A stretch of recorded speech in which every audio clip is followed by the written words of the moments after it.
remind me to hit the button because I'm not good at remembering to do that, as you can tell. Today's the last day of the week and the last day of the things that we're going to do. I'm going to walk you through the voting simulation handbook first because this is not a slideshow for the kids, although there is a slideshow called Rules of the Road that I will walk you through after we go through the voting simulation process of how do you set it up. Fran has done this a number of times. So Fran, when there is something that you are aware of that you've done differently, please jump in. And the other thing I'll tell you is that this is designed, or it was designed for New Jersey. So there are things in it that you would need to change for your own state, but nothing really radical. It would be I think, a pretty simple matter of going through and making sure like you have your state's registration form or whatever it is, the vote by mail ballot and that sort of thing. So you get to this, and this is mostly for Colleen because the rest of the group knows it already. I'm doing the share option and I'm remembering to hit the share sound and optimize for video sharing. We're going to our website, which is energizingyoungvoters.com, and we're going to the community educators and community page, which is the second page that's there, and scrolling down. And you'll see the list of all of the different lessons that we offer, and module 4 on the voting side is the voting simulation. Brief description. And you can see that there's a module there. There's a training sim video, and then there is an example. But I'm going to go right to the module. When you get to that, you're going to see that there's this is just for your information. These are some of the things that Circle has found. Circle is from Tufts University, Colleen, and they specifically focus on youth voter turnout. So these are some of the things that they found relative to youth influence them in making good decisions around voting. We're going to go to the voting simulation file first, and there is a folder with materials. Some of these I'll go over while we're walking through the actual handbook that's there. But I want you to know that there's also templates there for press releases before and after the simulation, so you don't have to make it up from scratch. And sometimes we've found that there's some downtime for the kids. So we also have collected a number of word searches that we can hand them as they leave the voting booth, or when they're sitting around waiting to start, so that it keeps them occupied. So those things are there for you already. I mentioned all through the week exit tickets. We have a template, and there are 3 of these forms on each sheet, and all you do is explain that you want them to say something what has made a difference to you personally, what did you think before you walked into this lesson today, and what do you think now? And then you collect them and you organize them afterwards to give you some feedback on what's going on.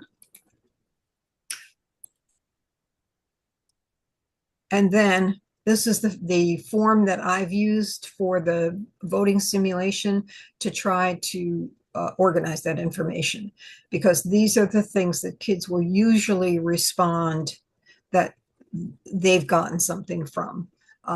The biggest group always talks about how difficult it was, how difficult they thought it was, and how easy they now know it is. But you can see that there are some other things that were concerns of theirs before they walked in that they now have had those concerns reduced. Okay, going back.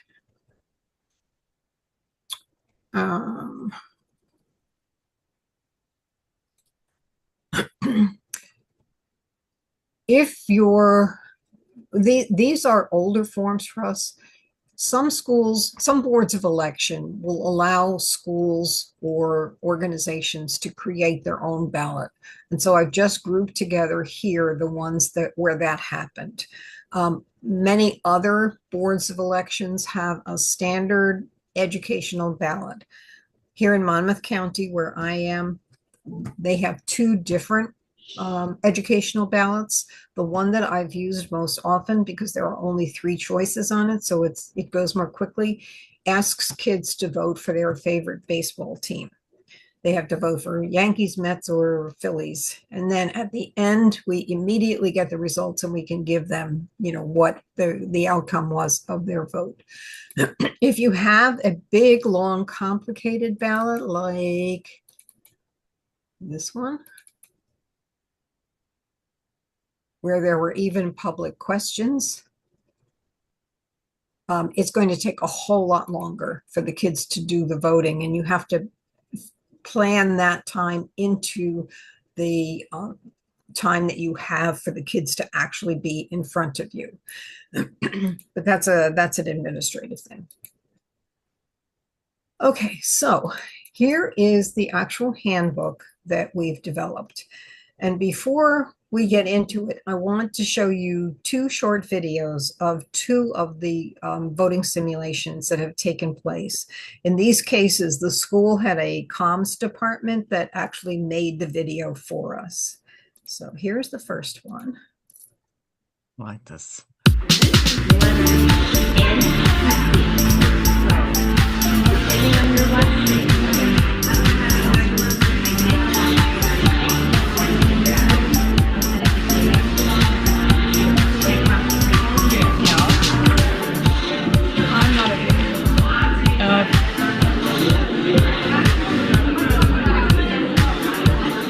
So the simulation, we actually brought in two voting machines from the Middlesex County Board of Elections, and the students the senior students in their health classes are first getting a presentation by our Rho Kappa board members. The presentation goes over some of the logistics about voting, how to register, how to actually vote, the different ways to vote, so that they have that knowledge so that they can be prepared for the upcoming elections.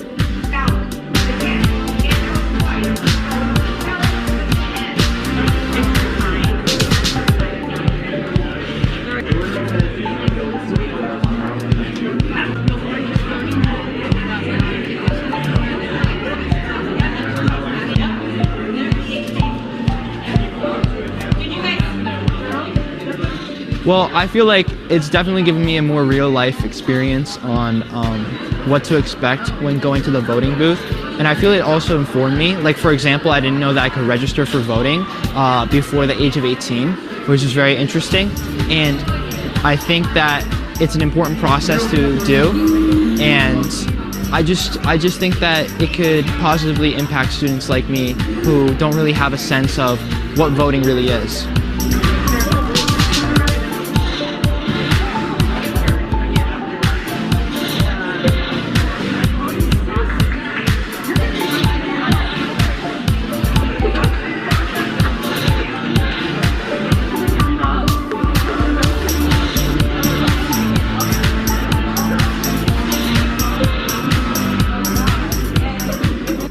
So I think the simulation is important because it is going to ease some of the anxieties around first-time voting. One of the things that we want to do is try to increase youth voter turnout. And if it's your first time to vote and you're uneasy about what the whole process is, then you're going to be less likely to actually turn up. So you might be registered. Doesn't matter if you're registered, you actually have to turn up to vote.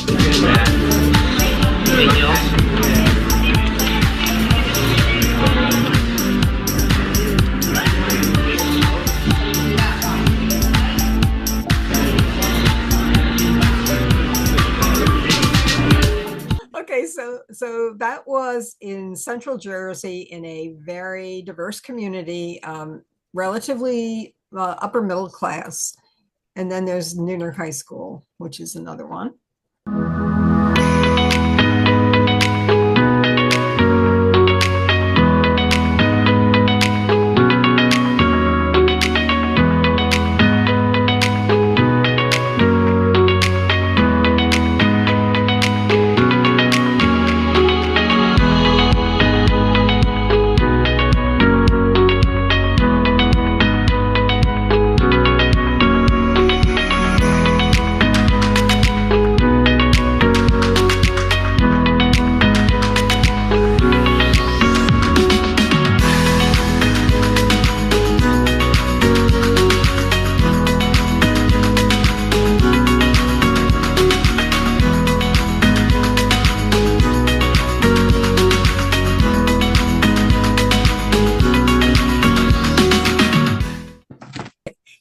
gives you a sense of what it looks like in person. It's really, really exciting. You can tell from the kids' faces and stuff, and from what the teachers are saying too. Every one of them looks slightly different because every context is different, but they all generally do the same thing. And you might say, all right, how in the world do you organize something that complex? You give yourself some time to do it. You don't try to do it in a week, but it is all laid out for you in the handbook that we've created for you. So we've set out objectives ahead of time. And if you remember the other day, I said maybe it would be a good idea for us to also list materials. So here we've done that. And there are things that the League of Women Voters supplies. There are things that we ask from the County Board of Elections, and there are things that we ask the school to supply. You might need to, modify that based on your own, the school that you're working with or the community group that you're working with. For the person who's doing the organizing, it's really a good idea to create a shared folder that you and whoever the school organizer is and the contact person in the League of Women Voters and the County Board of Elections all have editing rights to. And one of the things that that was developed probably last year or the year before is a scope of work plan. And this is what's in the shared folder. So you fill in all of the stuff that's up at the top and you ask the school coordinator and you're going to put the directions in here yourself, but you ask the school coordinator to give you a schedule. Okay. What are the times that we start? What are the times that we end? Who's coming in when? And that gives us the opportunity to organize how many voting machines we need for one thing, and how many people are we going to need to have in order to make this run smoothly. The voting machine that I mentioned to you, the one where they only have 3 things that they can choose from, I set aside 1 minute per student to vote. So that is the most important part of this, but you've got to do other things around it. So once you know this information, you can start planning, how do I get everything else done? You want to know the number of students because you want to have enough of those exit tickets. And then there's just basic information that each person can fill in so that everybody is on the same page. The names and addresses of the people that you're going to be in contact with at the Board of Elections. And I found, Fran, I don't know if you have found this, but because I'm a poll worker and because I can set up the machines and run the, supervise the machines on my own, there are still times when I've needed somebody from the Board of Elections because an emergency came up, like the ballot box was full and it needed to be emptied before the next kid could vote. So having a phone number where you can have instant contact with somebody who can tell you how to fix that kind of thing, I found was really important. Did you have that, Fran, or not? Well, my suggestion would be as each individual works along with their school contact to ask them, are we going to move forward with the simulation opportunity? But most importantly, they have to develop a rapport with their local Board of Elections. Mm-hmm. And then they need to find out what their rules and regulations are to identify, how do we do this with you?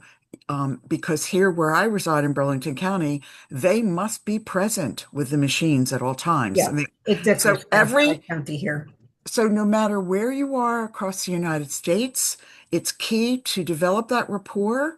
And I've always educated them about what we're doing with voter simulation, so they get it.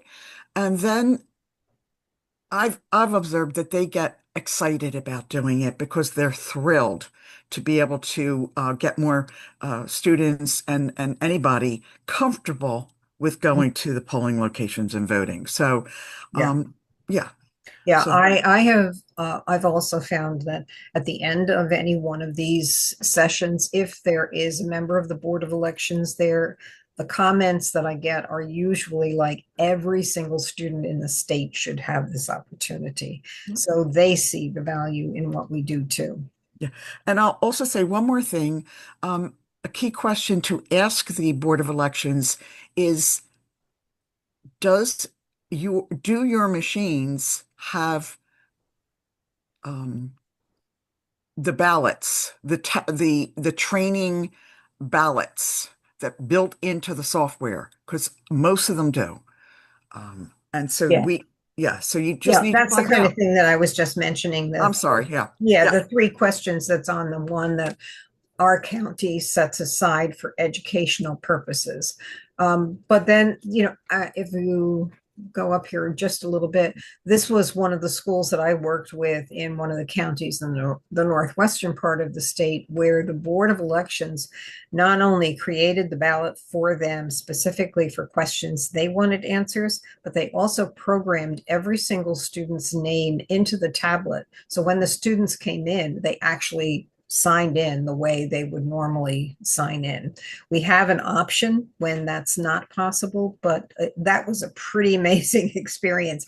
It took a lot of work on the Board of Elections part. And I think that might have been a little bit discouraging to them after the fact, but it was wonderful to see what the kids were able to participate in. Okay, the next part of that planning sheet is just a very brief outline of what each person is going to do and when it's going to be done, so that the people in the school have a sense of how it's going to go. But for you, if you're the person who is planning it from the league, you can see that we've actually broken it down. 3 months ahead is ideal to be able to plan so that you can get everything done and not have to have any sweat about worrying if something is going to be missing. 2 months is okay. You can get it done, but you're going to be really busy. So you meet with the staff, you meet with a member of the local League of Women Voters because you want to enlist they're the primary group. We are there to support them, but they're the group that you want to have continue this in the county or in the region that they work in. So we want them to take as much leadership as possible with our support. So you make sure that you meet with them and you develop that kind of rapport that will allow that to happen. You meet with the Board of Elections to arrange for the voting machine, and 3 months ahead is really good for that. There are a couple of things that you need to be aware of. In Monmouth County, and I think across the state of New Jersey, and Fran, you can correct me, there is a period when the voting machines are sequestered. So you can't request to use a voting machine 3 weeks before or 3 weeks after an election. With the advent of these specified machines for educational purposes, we have found in Monmouth County that we can ask for machines during that period of time, but they prefer that we don't because they are so busy during that time that it really impacts on their ability to help us. So if you can find out if there is a period when they're sequestered, and then try not to have schools schedule their voting event during that time, it's great. Sometimes schools say, well, I want to do this before the general election. And my response is, this is good anytime. It doesn't have to be right before the election. We're trying to get kids to be lifelong voters. So doing it in January is just fine because there'll be an election that's coming up after you do it. And then they'll be more apt to want to vote in that election. So there are some hints here about what to do in New Jersey. One of the things here is that most county boards of elections will deliver the machines to the school free of charge, but not all. Some county boards contract with a service to deliver the machines to towns when there is an election. They charge the towns, and so they charge the person who's organizing this voting simulation. Schools have what they call a little petty cash fund that is available to pay for things that don't have to go through the business office. And we urge schools to use their petty cash funds to pay for that. If that's not possible, we turn to whatever the league is in that area to see if they have voter education funds or voter registration funds available, and if this might be an appropriate line item to put under there. If all else fails, in New Jersey, we tell people to contact us at Energizing Young Voters, and then we'll figure out how to get the money to pay for that transportation, because it's more important to have it happen than it is for us to worry about the $200 or the $250 that it might cost us to get the machines there. Our budget in Energizing Young Voters is really tight. We operate on about $6,000 a year, and all of that comes from individual donations.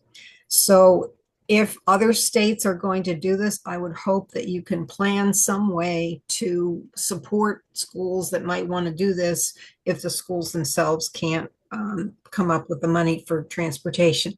I will tell you that it has only happened to me once. There's one county in New Jersey where we had to pay.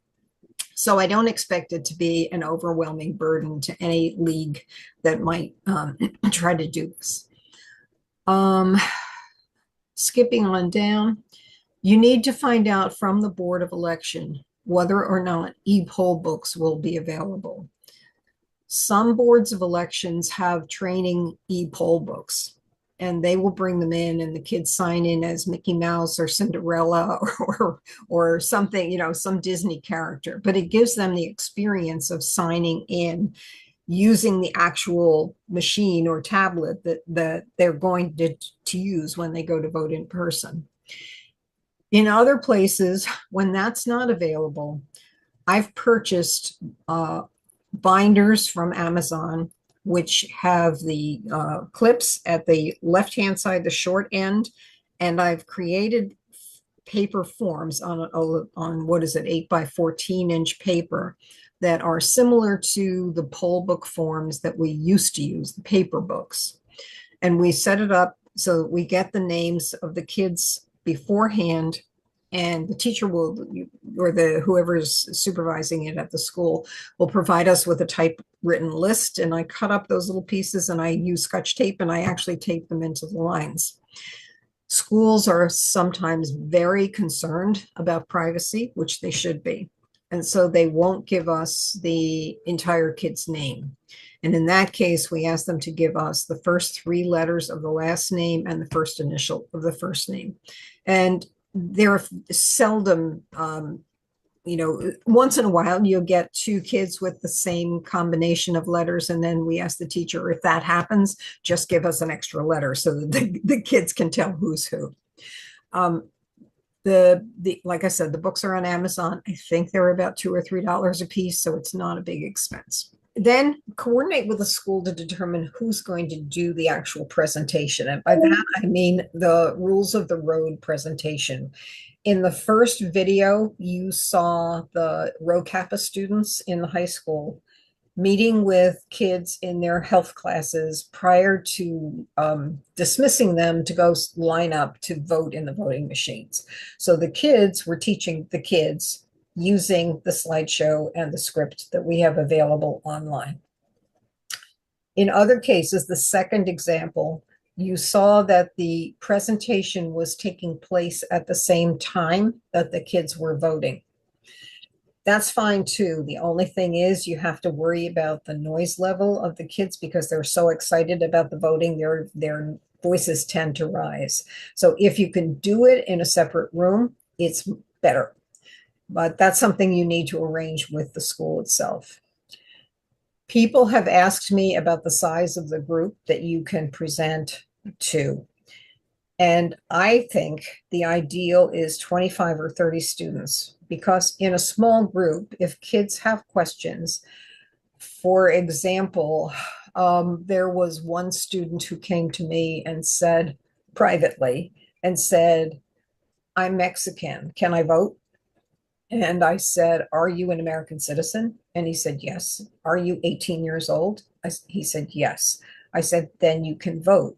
And he said to me, but I'm Mexican. And I said, I recognize that. That's your heritage. But you just told me that you were an American citizen and that you were 18. And those are the only 2 requirements to vote, because clearly you're not incarcerated right now. You're standing in front of me. And that's the only other thing.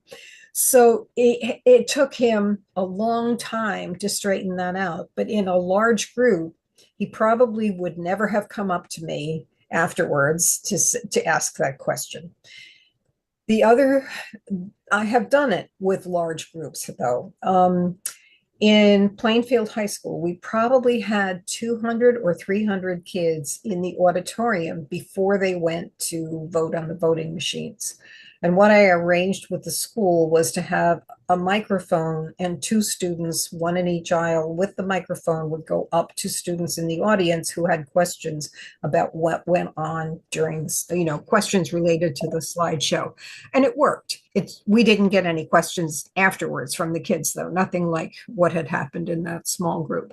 So it works both ways, but I would encourage you to try to do it in a small group. And I would really encourage you to try to have a student do the teaching, which is easy to do, and because it has more impact on the kids. Pat, can I add something? Yeah, Real quick? sure. At the college I was at, registering students, the second question is, are you a U.S. citizen? He put no.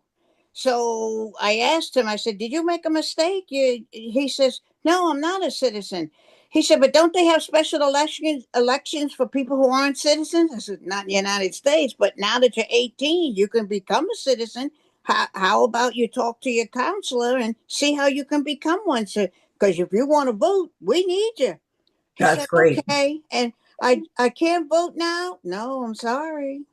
Yeah, and that's a really good point, Annette, because in New Jersey also, and probably other states too, you can't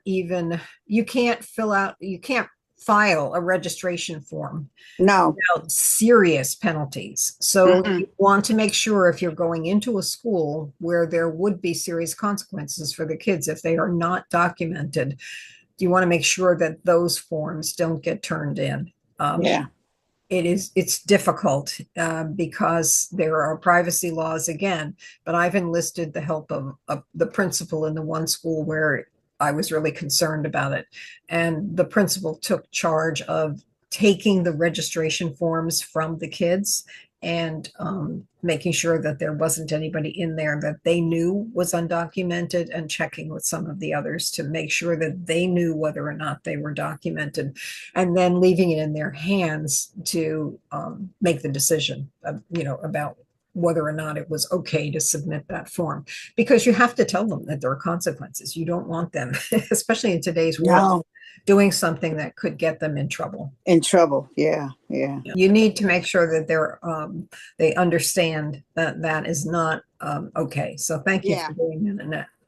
All right. The other thing I mentioned, that there were 2 press releases in the one folder. At this point in time, I would make sure that you understand who the person is in the school who handles their school communications, because sometimes you don't have to worry about it at all. They will handle everything.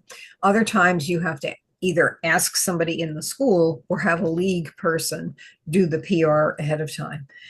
And then we also have one for post, and we have photographs that we include in that. We have a release form. Energizing Young Voters has a photo release form that you can use to be sure that you're not publishing the photo of a student who is not going, whose parents don't want their picture in the paper, kind of thing. So sometimes the school has that too. And most of the times, in fact, most of the time the school has it. So what I do with the teacher is to say, hey, would you please check ahead of time and find some students who have photo permissions, and then stage the photos after the event, so that you don't have to worry about getting it done during it, and you know that you're not going to have a problem with the photo permissions. Sean, you have your hand raised? I do. Thank you, Pat. I really like the simulation activity. When I was still teaching, we did do a voting simulation prior to numerous different elections. And the first thing I'll say about that what the kids really like is it was ahead of an election. And we gathered up all the data of the results from the election that they had. And then when the real world election happened, then the results of the students' vote was posted.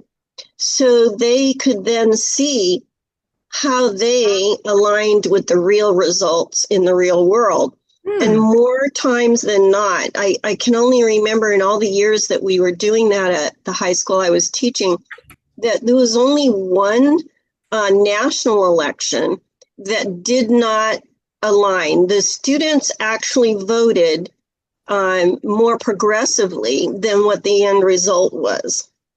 So, that is a fun activity kids really like, and they know it's real. Yeah. The other part, the downside of our activity when we did this is we were sort of just doing everything on our own. And it's funny, when you were chatting, I was making so many notes about reaching out, because we do have our league does have a good partnership with our County Office of Elections, and we have some common goals. And I'm thinking this would be wonderful. And then if we could really keep it mimicked to the most real way of doing it. And the idea of helping young people really know how to do a ballot is crucial, because in my past, I've done a thing with our County Office of Election.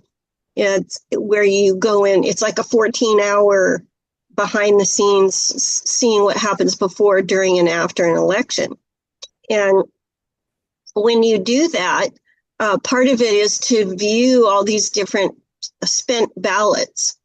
And it was really interesting when we were going through a whole series of them. And I was looking at it from a teacher's lens.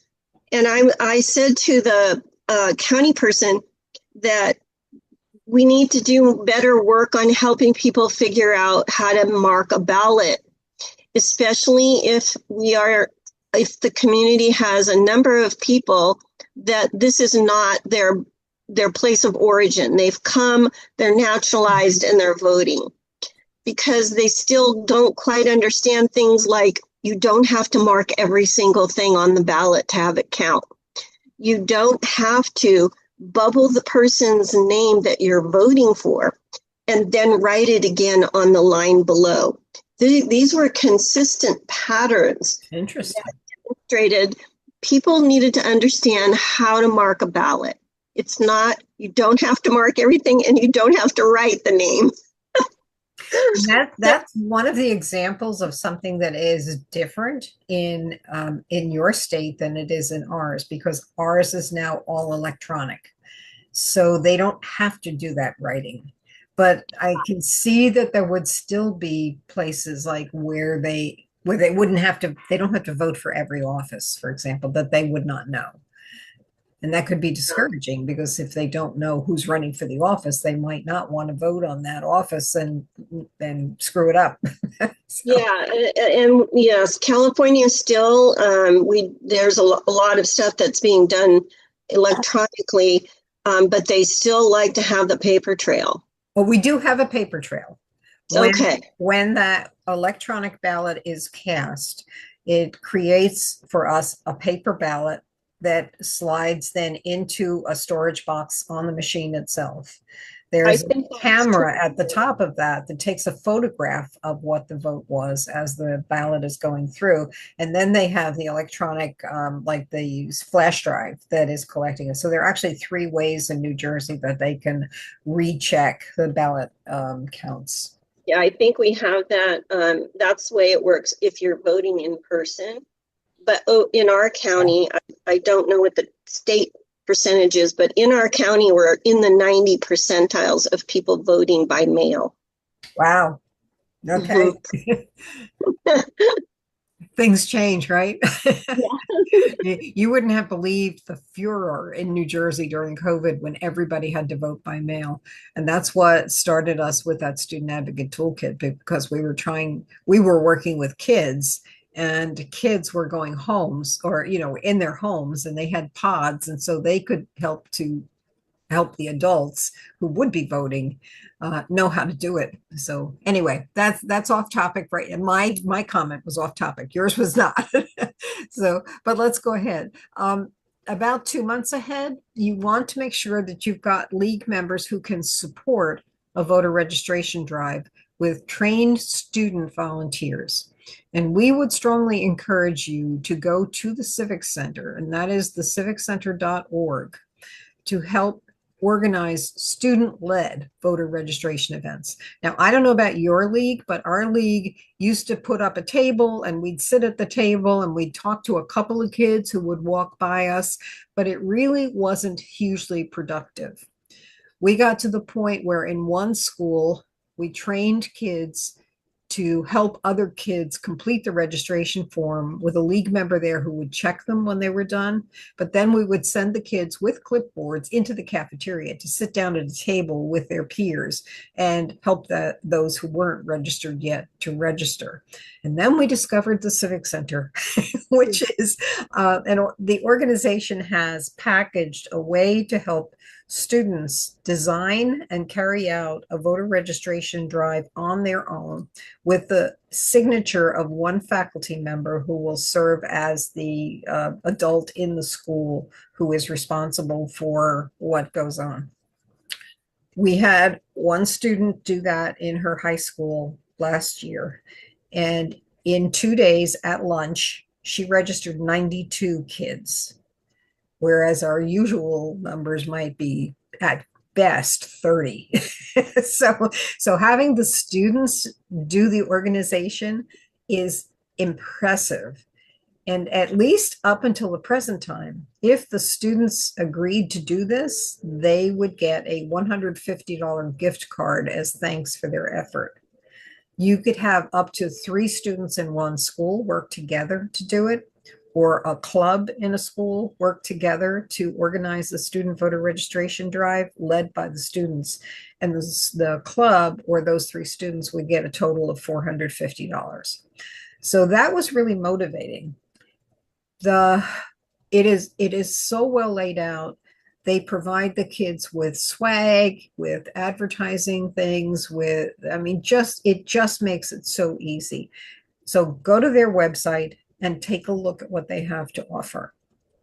We have another option that we've used here where there is a person in our league who has developed a relationship with a certain number of schools in our county, and she has trained students in that school to do the voter registration drive themselves. So that's pretty much the same, but it's not using the Civic Center and it's not having the advantage of all of the box of goodies and the swag and the payment at the end, not payment, but thank you card at the end for the work that they had done. I personally, and this is not in the handbook yet, but when I did this the first few times and we had the voter registration piece, we used to do it chronologically, I'll say that. So we would start in a school doing a voter registration event. We'd provide the teachers with a sample ballot for the questions that would be on the ballot when the kids went in to vote. And we would ask the teachers to explain what was on the ballot, show the kids what they could know by looking at it, that it was a good idea to make their decision ahead of time, and that it was similar to the vote by mail ballot, so that if they taught them to do one, it was pretty much the same for the other. And then we would have the voter registration event, the simulation, and we'd give them their stickers at the end and announce the results. Based on the exit tickets after the first couple of events that I ran, I switched the voter registration piece to after the voting simulation. And the reason that I did that was because of what the kids put in the exit tickets. And what I found by doing it afterwards is that the number of voter registrations increased dramatically. So you can do it either way, but I would recommend that you think about that when you're making your decision. So back to the actual process. A month ahead, it's just kind of making confirmation of everything that you have done up to that date. And making sure, especially about the photo releases, and that's all squared away, because that, gets busy in schools and sometimes that gets dropped from somebody's list of to-dos. 2 weeks before, again, it's a whole number of confirmations, making sure that everybody is on the same page, that you have all of the information that you need. And then I have found this to be absolutely fun, just totally mind-blowing. There are a couple of things that many people don't understand about elections. And so we ask the teachers ahead of time to give us the names of 2 students who will not be traumatized if they're singled out during the voting simulation. And that would be 2 students per class. And it is okay to tell them that they're going to be singled out, but you have to ask them to keep it secret because it loses its impact if everybody knows this is going to happen. So one of those says vote by mail, and one of them says wrong district. So the kids all come in to vote. They go up to the table where they need to sign in. They get their ticket to go to the voting booth. No, they go up to the table to sign in, and those kids that have these index cards will hand one to the poll worker. And I should back up a little bit. We also train students in the school to be the poll workers that day. We do have an adult standing behind them, but that excites them about the possibility of being poll workers. And in New Jersey, you can be 16 years old and be a poll worker, and you get paid for that. And in New Jersey, because of that law that was passed 2 years ago, the kids can have a day of excused absence during the school year to do some kind of civic engagement, and being a poll worker counts. So they can actually take a day off from school to be a poll worker and get paid. What is it, a net $300 for the day? And that's a poll worker, and I can't remember what it is, but that's okay. At any rate, so that's an option for the kids. So if they get in there and they see that it's not all that hard to do, we don't tell them that they have to be there at 5 o'clock in the morning, but we do tell them there are donuts. And it's something that is usually very appealing to the kids, to realize that they can be a part of the civic life. And that's one of the other things that we want to do. So make sure that the schedule is still the same, that you're going to get the same number of students in the class that you thought you were going to get, so that you can move them through the space well. The other thing, when you're looking at space, you want to make sure that there are easy pathways that the kids can move from one thing to another. There have been times when I've been in a very crowded space, and so we had to move things like tables and bookshelves and that kind of thing to make it easier for the kids to move around. They need to have a place to go after they've finished voting, and that might be tables in the room, or it might be, it depends on where it is, of course. It might be seats in an auditorium, but they need to know ahead of time. You need to know ahead of time what that pathway is going to be and where they're going to be at the end of it. You will always make sure that the school knows that the teachers need to stay with the kids. That even if you are a certified teacher, you want the person who knows them to remain with them during this whole time. And I'll tell you why, because they'll learn as much as the kids will. So back to the kid who goes up to the poll worker and hands them a ticket that says vote by mail. So the poll workers know that at that point in time, they have to stop the presses. They stop, they say to the league members there, this person voted by mail. And I told them they can't vote again. And they're insisting that they want to vote because they didn't vote by mail. So we stop everything. Everybody needs to listen. And we say, what should this person do? He hasn't voted by mail. At least he says he hasn't. But the Board of Elections poll book has it that he got a vote by mail ballot, and nobody knows, not even the teachers usually. So we explain what a provisional ballot is and how it works in New Jersey.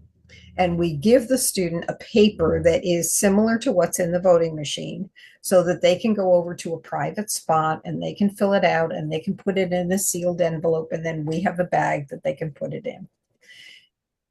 We give the kid then the opportunity to go back and use the voting machine too. So that's the one thing that's different. The second kid comes up with out of district. And again, the presses are stopped. And this time you say, so what should this person do? This time you might get one hand raised that says, ask for a provisional ballot, and you then reaffirm that that's what they should do. The third thing we do, most schools have security officers. There's a law that was passed in New Jersey in 1981 that does not allow any police officer or security officer in uniform into the polling place. So we ask that security office to walk in and we kick them out. And the kids think it's hysterical. But they've also learned about electioneering. And we say not only can a police officer not come in because that could intimidate people that are inside, but also you, when you're there, you can't do anything to try to make somebody vote for the person that you want them to vote for. You can't wear a t-shirt. You can't wear a button. So if you're wearing a t-shirt that right now has something on it for a candidate, please turn it inside out. So things like that just make the whole activity much more fun for them. And they really walk out learning something important as well. So those are the kinds of things you want to make sure you've got in place a week ahead of time. You can hold a voter registration event then, or you can wait until after the simulation.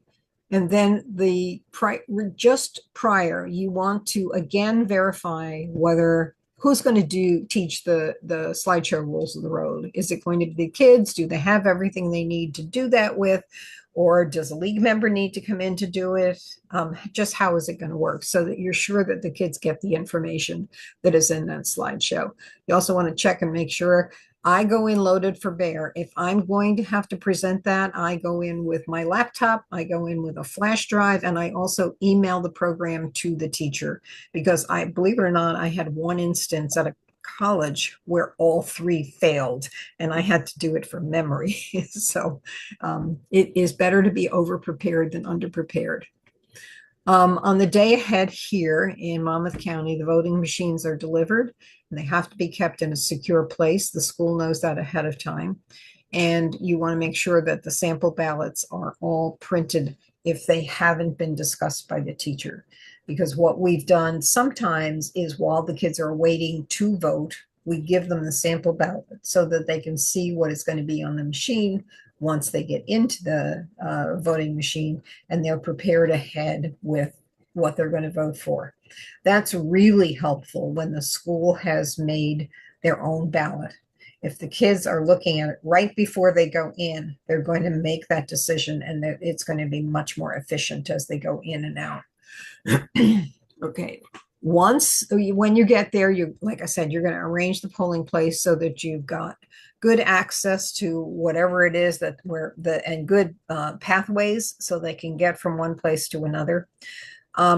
You also want to stop each class when they get to the entrance and set their expectations and explain the procedures to them. That has made such a difference in the kind of mayhem that I won't say mayhem, but the confusion that can exist when you do the event to having it run very, very smoothly. Once kids know what they're supposed to be doing, they're much more likely to do it the way you want them to do. So there are expectations here, which are the things that I set when I go in. And then this just talks about the poll workers and then the optional activities that are there. And then the day following, early on, there is a point in the planning where I say start collecting the names of everybody who helps. And that means in the school down to the janitors and the people in the office and the teachers, any aides who might be in there, and whoever the teacher is that is the key point person there is the person that I designate to collect that information for us. The same thing is true with the league. You want to make sure you have a chance to thank every single member who volunteered their time and effort. And the same thing is true with the Board of Elections. So you need one person in each of those organizations to delegate to collect the names. And you can have a thank you note prepared ahead of time and just send it out quickly. Email is fine. If you want to get really fancy, you can do it by paper, but email works fine. Just make sure that you say thank you. Send the photographs to the news, to the press if you're doing it yourself. If there's a school comms person, ask them what they're going to be able, what they're producing at the end of it, and to please share it with you. And if you are willing, we would like you to share it with us too. We have a newsletter that goes out 4 times a year. And in that newsletter, there is one section on national events. And that's the kind of thing that we love to promote too, because then other people in your state see what you did and they will contact you and try to do the same thing. So it's that spider web of getting the message out about what we can do. And then if you find something in here, you can, anytime you want to use one of our programs, when you go to the website, let's say you're going to open this one like I just did.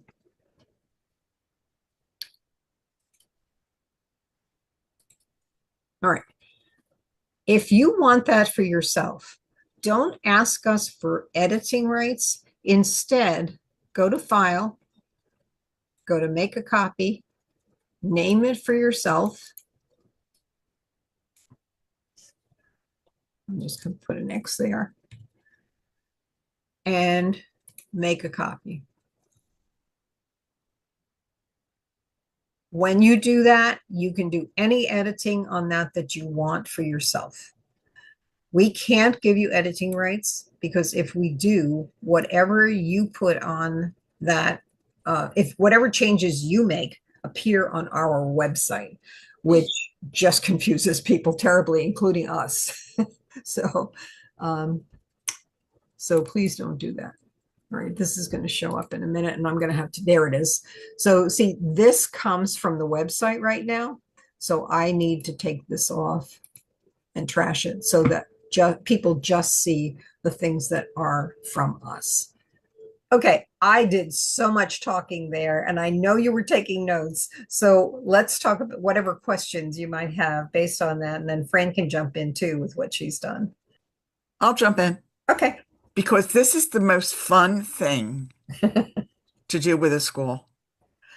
And I've been very fortunate to collaborate with some of the most enthusiastic social studies people at high schools. They are awesome. And, the way I approach it with them is that I turn it into a partnership with them because they know their teachers, they know the climate of their school. They know how to talk to their librarian if you're using the media center. So making them your partner is an essential component because I always express that we can do our best to customize it to them, their day's schedule. Oftentimes, we only have the normal class 40 minutes. I'll share an example. I worked with one guy, Mr. Becker, and he worked with the phys ed department, and they brought the kids in during phys ed period. And they came in for 4 or 5 sessions. We had them for 40 minutes. He had already developed spreadsheets with all their names. And we had students sitting at the table. They were the poll workers. And the Board of Elections people were standing with the machines, and it was brilliant. Just a brilliant, fun opportunity. And while some kids were in line to go into the machines, the other students were at the tables and they were completing either paper registration forms or online forms. And all your helpers were walking around, making sure that they were comfortable and confident with filling it out because we had to jam it into 40 minutes. So it is a vibrant, exciting, engaging activity. And they always turn out with the supervisor of social studies saying, wow. And then the principal shows up, the superintendent shows up, and they're like, wow. And the kids are in the hall saying, oh, this was awesome. So I can't express to you how it's a joy to do Yes, this it is. activity. It is It's an work. absolute joy. It's work, but it's a joy. We've Yeah. also had the gentleman who's the community relations person at the New Jersey Department of State come to observe what we've done. And we've developed a really good relationship with them now over lots of things. But that really was one of the key motivators for them to become engaged with us. Sean? Thank you, Pat. I just want to validate everything Francis said. In my experience of doing it at a high school, it is the social science department that our school had always done it through, the history government teachers. And how we did it, that was a little on the same vein as Francis's description, is when it is a lot of work and it is a lot of planning on the part of the teachers, because you've got to get that fitted into schedules. And then, determining what kids are going to vote. So I don't think we included sophomores. It was juniors and seniors that were doing the voting. And then all the classes of teachers that were teaching that level were given the days that this was going to take place. And it was going to be going from first thing in the morning until after lunch. So what was going to be the best period for you to sign up, make your appointment? So there was a steady stream of young people constantly leaving classrooms at their appointed time for the polls. And then they would go to the polls, go through, do their voting, and then return to their classroom. So it was this constant flow. And then after the last classes voted is when the young people that were involved in the process, those were the seniors, government seniors, who were doing all the tallying and taking care of that backside of the election. So it is a lot of fun. The kids really do like it. Mm-hmm. Yeah, I come off it with a real high when I do it. So I would encourage you to do the same thing if you can. The other thing that I will tell you, the first video that you saw at Monroe Township High School, I did practically nothing. The high school social studies supervisor did it all using the handbook that we had on the website. We did connect her with the league in the area where Monroe Township High School is. And there were about 5 league volunteers there on the day of the simulation. But it can be done. So if you know people who are teachers, it doesn't have to be right in your area. You can encourage them as well to take a look at this to see if they want to get involved in something, and just encourage them. And we'll encourage them too. You can send them to us and we will give them the old hurrah, and explain how wonderful it is for the kids. Any other questions about the handbook or using it or having kids use it? I mean, teachers use it, not kids. Okay. Then the second piece of that, in both of those videos, you saw that there were the people using the rules of the road. Rules of the road is just really basic information about voting. And one of the things that's kind of an aside is that I've also used this with citizenship preparation classes.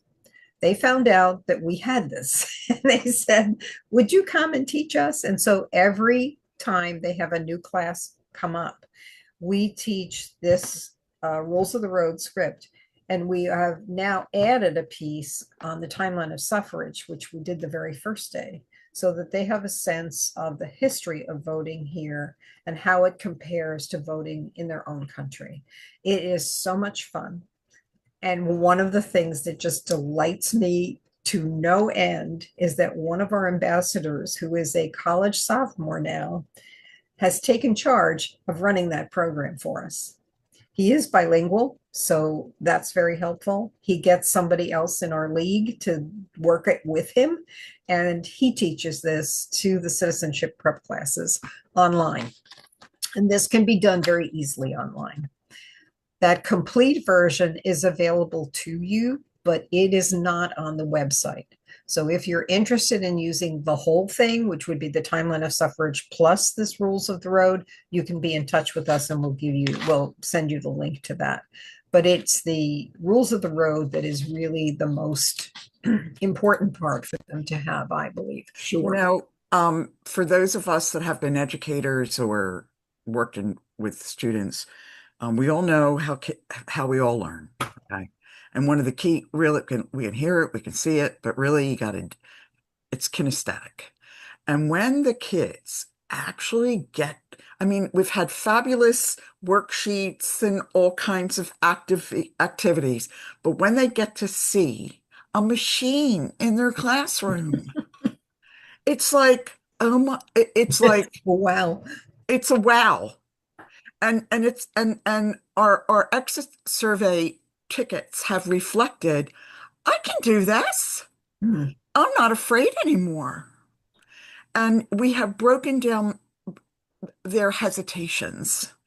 And so it is such a rich learning experience. It is exquisite. So I hope you all try it if you haven't already. So that's all. Go ahead. Oh. So back to the module 4, which you can get to from the website.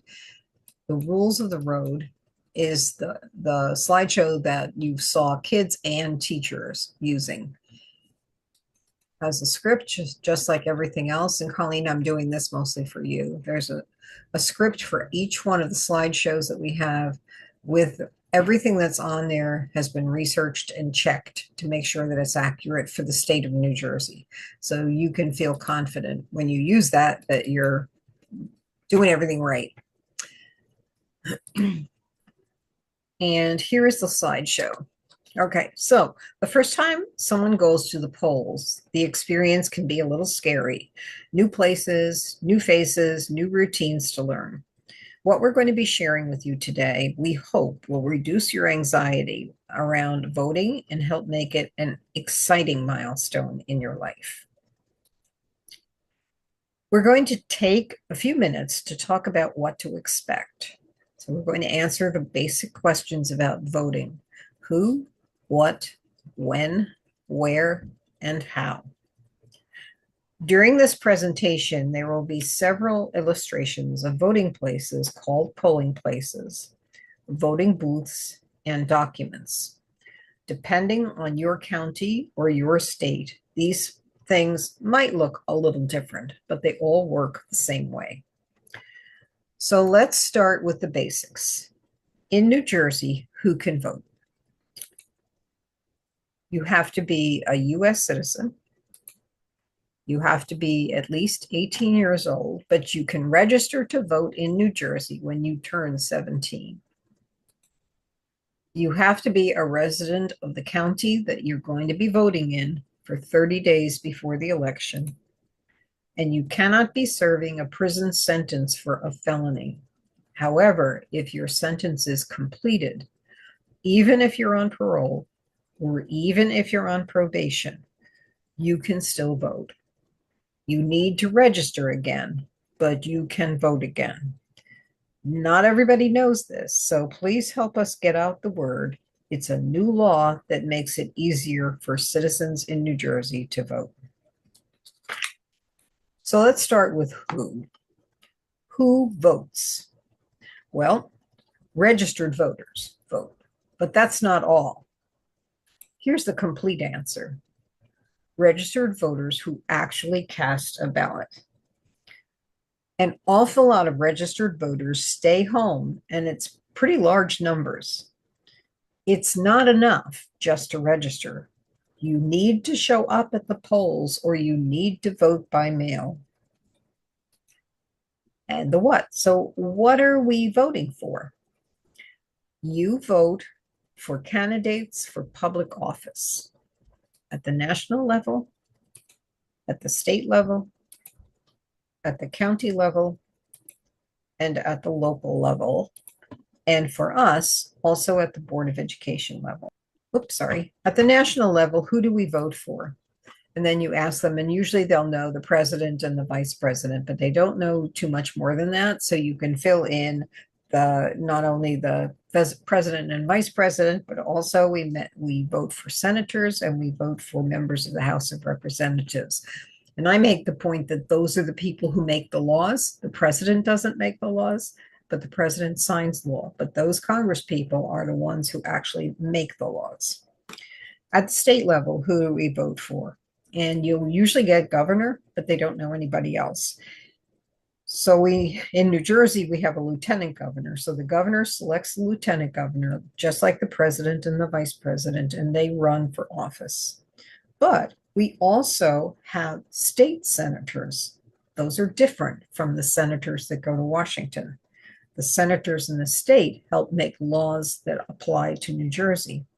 And we also have state assembly people. Same thing. They make New Jersey laws for us. And they're different from the ones that go to Washington. And nobody knows who we vote for at the county level usually, but in New Jersey here, we vote for commissioners, we vote for a sheriff, we vote for a clerk, when we vote for a surrogate. And if it's the appropriate class, we might explain what each one of those do, but the important thing for them to walk away with is that they are electing people at each one of those offices. At the local level, who do you vote for in your town? For example, some people vote only for council people, and then the council people elect their own mayor. But in some cities, the mayor is also elected. And then at the Board of Education level, you're electing people who make the decisions about what happens, about the policies that take place in your school, that guide what happens in your school. Sometimes you're also asked to vote on something called a public question, where you get a chance to choose yes or no to a question. For example, in New Jersey, we recently had a question on the ballot of whether or not to legalize marijuana. And so people who went to vote could vote yes, they wanted marijuana legalized, or no, they did not.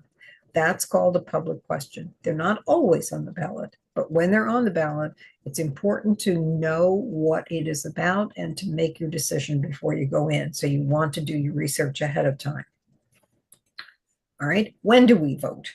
And in New Jersey, we vote in June. We have primary elections in June, and we vote again in November for general elections. The November elections are when we actually select the people who are going to be our representatives. We also have some special elections. In some towns, we elect fire commissioners who lead the fire department. We elect Board of Education members at a different time than we do the general election. And there are other types of elections too in some towns. New in New Jersey in the last 2 years is that we now have early voting in New Jersey. So there is no longer just one day that you have to get to the polls if you're going to be voting in person. There is now a period of time of 9 or 10 days during the general election, and I think it's 6 days during the primary election. Where do you vote? On election day and during early voting, there are polling places set up in your town and your county where you will go to vote. This is often a school or a firehouse or a community center. If you're registered and you will be 18 by election day, you will receive a sample ballot in the mail telling you where to go to vote, what your polling place is. If you requested a vote by mail ballot, it's important to realize that you will not get a sample ballot then, because your vote by mail ballot is actually your ballot. So make sure you look for it. Sometimes it looks like a piece of junk mail because it's got all this fancy red, white, and blue stuff on it. So look for it. If you know you chose to vote by mail, make sure that you're looking for it. So how do I vote in New Jersey? Well, in New Jersey, you have a choice. You can vote in person at your polling place or by mail. Let's look at voting by mail first.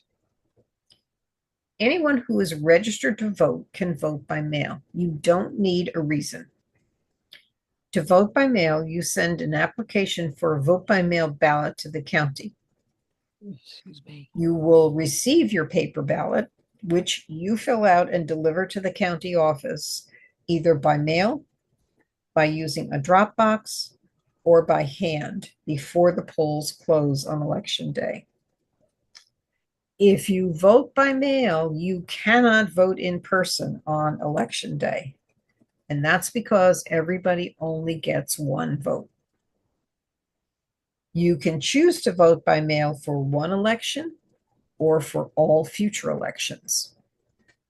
If you choose to vote by mail for all elections, you will automatically receive a vote by mail ballot until you change your preference. To change your preference, you must write to the County Board of Elections and request that you do not receive a vote by mail ballot. Then you will be able to vote at the polling place for the next election. Now, whoops, that's the sample ballot. I must have skipped that. But at any rate, it shows them where the polling place is that they go to, what they're going to be voting for, and it gives them some information about how they're going to be voting. And then linked to that are some sample ballots from Monmouth County here and from Monmouth County Votes, which is the Board of Elections website. So now we're going to look at the in-person option. If you choose to vote in person, a sample ballot like this one will be mailed to you 1 week before the election. It will have the where, the what, and the how on it. Getting a sample ballot is also proof that you're registered, but you can also check your registration status another way. You can go to NewJerseyVotes.com or Vote411. We've covered the big picture of voting, but now let's talk about what it's actually like to go to the polls and cast your vote. Has anyone ever gone to the polls with an older adult? And you wait and see it. Has everybody been inside a voting booth? And most of them will not have been. If you were in charge of setting up voting, what would you worry about so you can be sure that the election is fair and accurate? And here's where you try to elicit that information from the kids. And once you run into a dead spot, you say the voting system has to have a way to guarantee that every voter is eligible to vote. Every voter is who they say they are. Every voter gets just one vote. Every voter can vote in secret. And every voter has their vote counted accurately.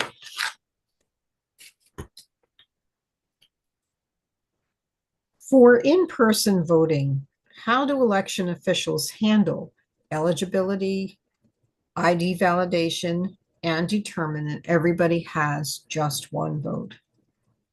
Let's look at eligibility first. Eligibility means, do you meet the requirements to be able to vote? And here's how it works in New Jersey. When you arrive at the polls, you will see tables set up. The tables may be labeled by voting district or by alphabet. The number of your voting district will be on your sample ballot. Election poll workers will be sitting at the tables with electronic devices, which are connected directly to the state database of registered voters. And you can see that in the left-hand picture there. The poll worker will search for your name in the state database to verify that you're registered and that you have not already voted in this election and that you are in the correct polling place. And this is important. If you believe that you're registered, but your name does not appear in the database, ask for a provisional ballot. The provisional ballot allows you to vote on paper on a special form that will be sealed and taken to the county for verification of your eligibility. And a personal note, my daughter moved to New Jersey from Maryland, and she registered in New Jersey in plenty of time to get to her name on the poll book. When she got to the polling place, her name was not there. She said to me, Mom, if you weren't my mother, I would not have known to ask for a provisional ballot. Now, poll workers are required to tell people that they can vote by provisional ballot, but sometimes they forget. So knowing it yourself is very valuable. All right. Then the next thing we need to be concerned about is ID validation. For those of you in other states, New Jersey does not require you to bring ID to the polling place. To check this, to check your eligibility, the validation, the poll worker will ask you to sign your name with a stylus on an electronic device. And then the poll worker will compare your signature to the one that you used when you first registered or when you changed your signature using a registration form. This step confirms that you are who you say you are, because when you registered in New Jersey, you had to provide either the last 4 digits of your social security number or your driver's license number. If it was the driver's license, your signature is compared to the one on the driver's license. And so when I'm working with kids, I tell them, look at your driver's license and see if that's your real signature, because sometimes they just kind of scribble. And if the signature, when they go into vote, does not match that, they may be turned away. So it's important to them to know that a signature is a real thing and that you have to be able to replicate it. If they can't, we have the voter registration form there, which has a box you can check to change your signature. And then they write the way that they know they're going to be able to duplicate when they get to the polling place. All right. Once you're signed in, you'll receive a long card with a barcode which you will take to the voting booth. And that barcode identifies you by address, not by name. When you insert the card into the voting machine, your ballot will come up based on the information in the voter database, and your ballot, and only your ballot will be displayed. So if there are 3 different voting districts there, they may each have a different ballot. Pat? Yeah. Can I ask a question? If somebody went to vote and their signature was not recognized, would they then be able to use a provisional ballot? I was thinking of when she was talking about Seabrook. Say somebody's signature is a little shaky as they age. Would they do a provisional ballot at that point? My guess is yes, because there is a process in New Jersey also called curing your ballot. So if your signature doesn't match their voter records on a vote by mail ballot, they ask you to come in and to verify your signature. So my guess is that it would be the same if you voted by provisional ballot, that it would be the same process if the provisional ballot's signature didn't match the one in the state records. Okay. I should double check that, but I think I'm correct on that. And so the last thing that's on this list is just one vote. How do you determine that everybody who votes only does so one time?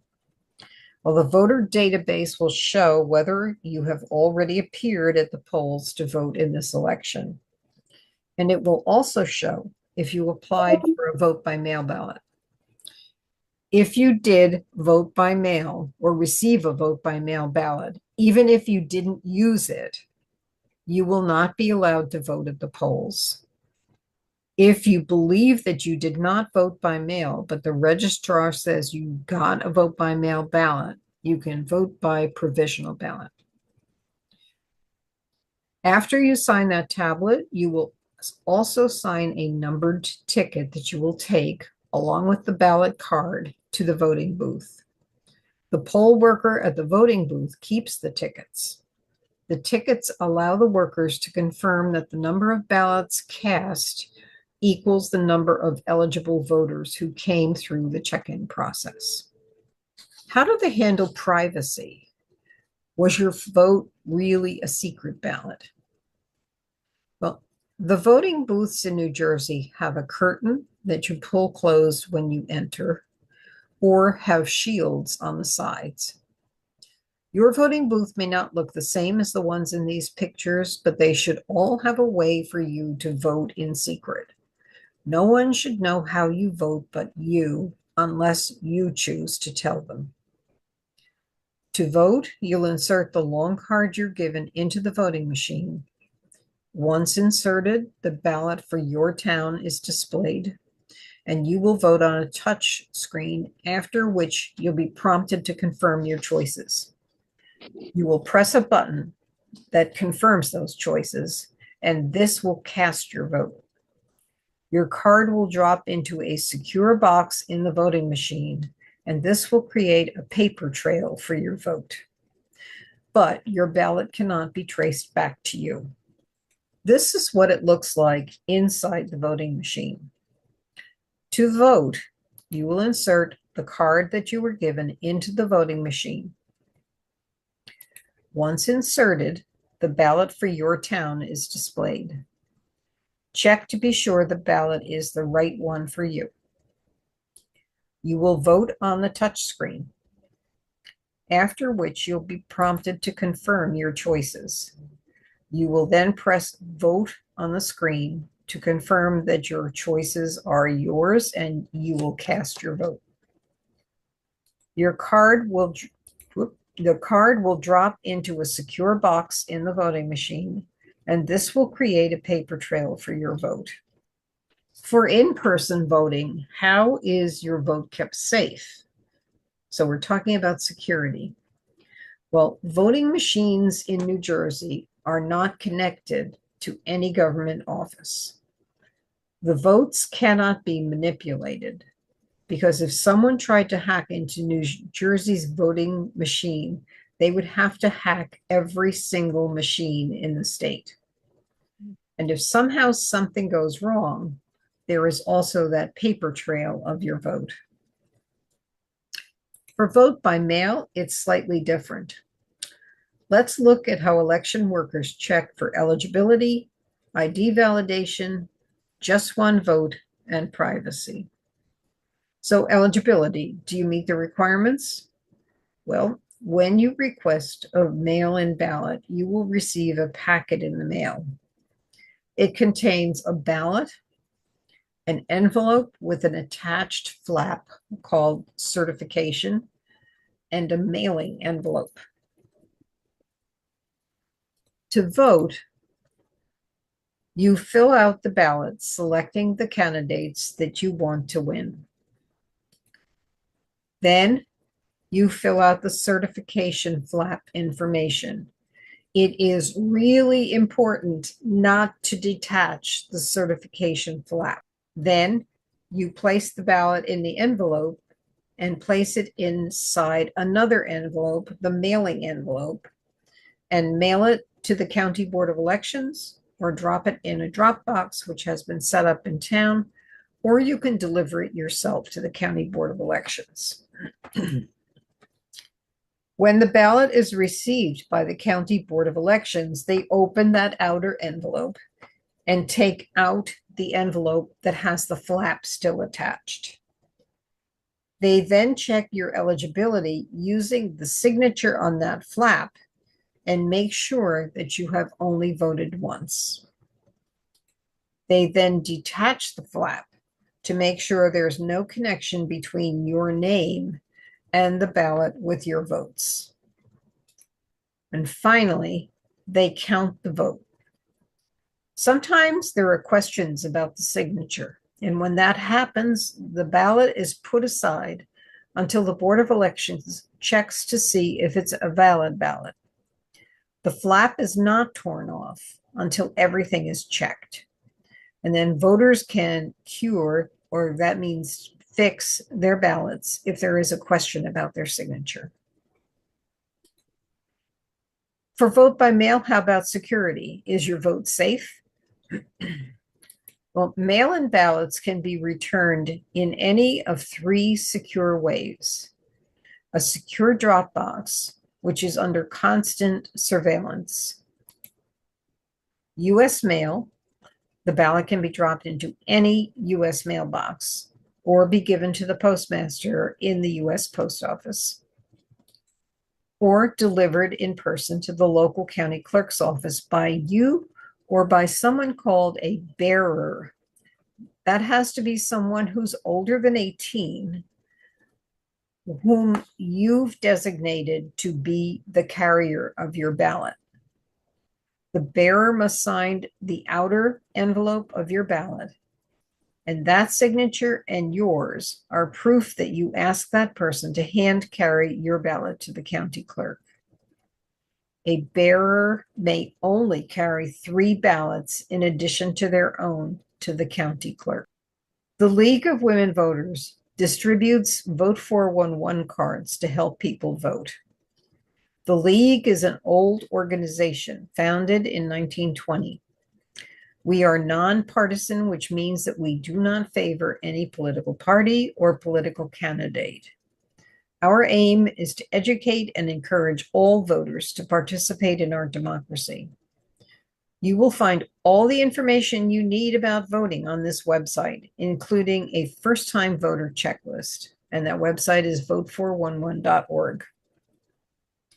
The New Jersey Board of Elections also has a valuable website that has all the information you need about voting, including a separate page for young voters.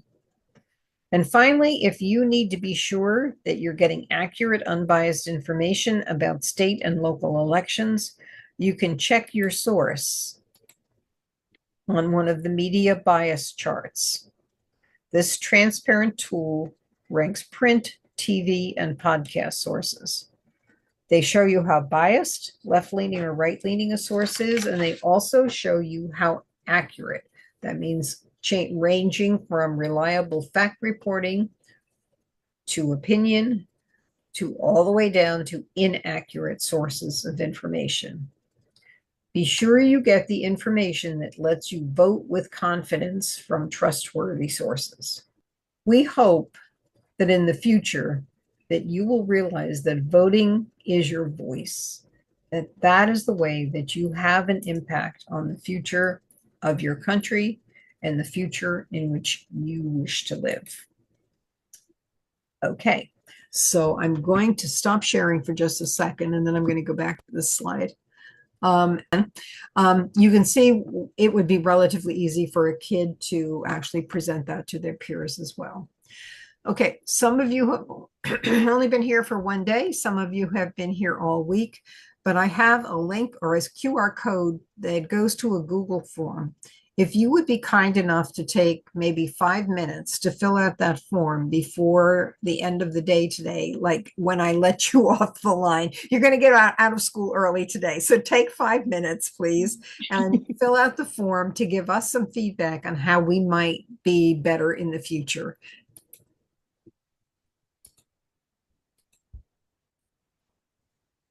And I want to really thank all of you for taking the time out of your lives to participate. Thank you. Between that and the young kids that we work with too, I have always said they're what gets me up in the morning, because they are the hope for the future, and there are so many of them. It's not just one or two. There are so many of them who are really passionate about what's going on in the world today and who really want to be engaged and to make a difference. They need the skills, and that's what it is that we're hoping to provide for them. And that's why we're staying as issue agnostic as we can, because it doesn't matter whether you live in a red state or a purple state or a blue state. Everybody needs these skills if this country is going to be reflective of its population. Couldn't agree more. Thank you. Thank you so much. Good job. Okay, and if that's it, if there are no more questions for the group, you get out of school at 3 o'clock today. It's Friday afternoon. You deserve a break. Or for us, it's Friday afternoon. It's 3 o'clock. For you, it's lunchtime. Thank you again. It's been a pleasure. Bye, everybody. All of It's you. been fun. Kat, you are awesome. Absolutely. Thank you so much. Bye, Glad you're everybody. here, Take Colleen. care. Best of luck to everybody. Same to you. Take care. Bye-bye.